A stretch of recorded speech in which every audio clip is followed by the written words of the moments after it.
My name is Kendal McCoy, and I'm originally from New Orleans, Louisiana, and I'm here in Jacksonville, Florida.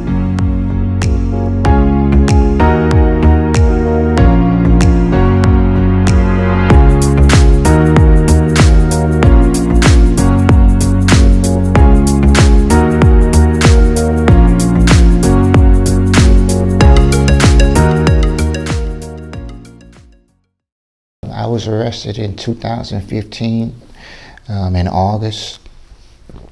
I was working a part-time job at the time, and I was going through a real deflated, dark time.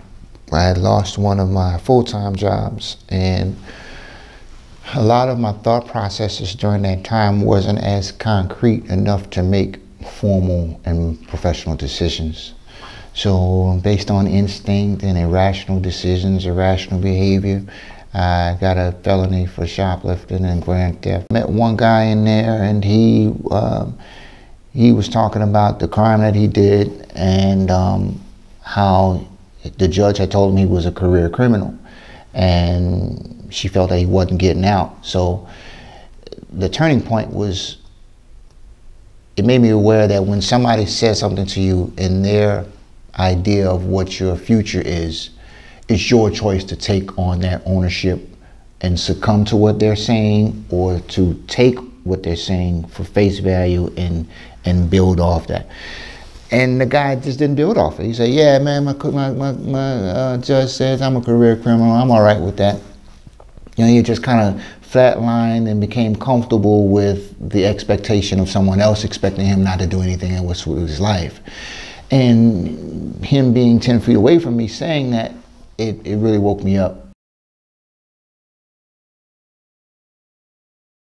I mean, through my transition through Katrina for those 3 to 4 days, seeing bodies washed through the streets and different things, it just was a great awareness to realize that you were still alive. I was in a relationship with a lady at the time, and she lived in Jacksonville and I lived in New Orleans, and she was the only way I could communicate. That was the only person that could make a call into my phone, and that was the only phone number I could make a call successfully to reach out. And that was how it got started.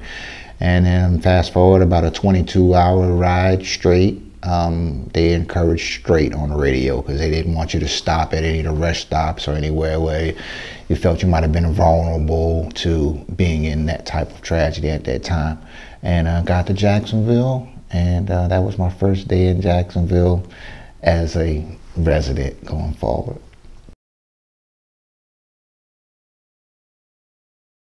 And I brought myself down there, man, and let the pride windows down and listen to someone trying to tell me what I could do to help myself get back on track, and became a student of the program.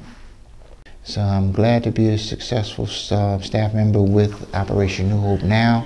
The front side of it being a client, but now to be a staff member where I can impact more lives in the reentry spectrum. So one of the inspiring things for me kind of is thinking about an arts collaboration with some symposium to kind of connect the dots on reentry, arts, and mental health. But in the next 5 years, man, I want to be one of the top reentry folks in the nation. And right now, I'm studying those people online. They don't know me yet, but whoever's out there is a reentry specialist in the nation, I need to meet them.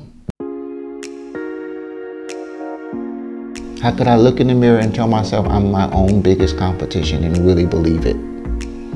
And not let the folder or the paperwork dictate who I think I am, and give myself a daily dose of resetting back to zero every day. So changing my idea of what the felony impact was to my career that I worked so hard for, I had to forgive myself. Yes, I made a mistake. Yes, I brought a scarlet letter to my family. However, the end is not here. This too shall pass, and you can start again.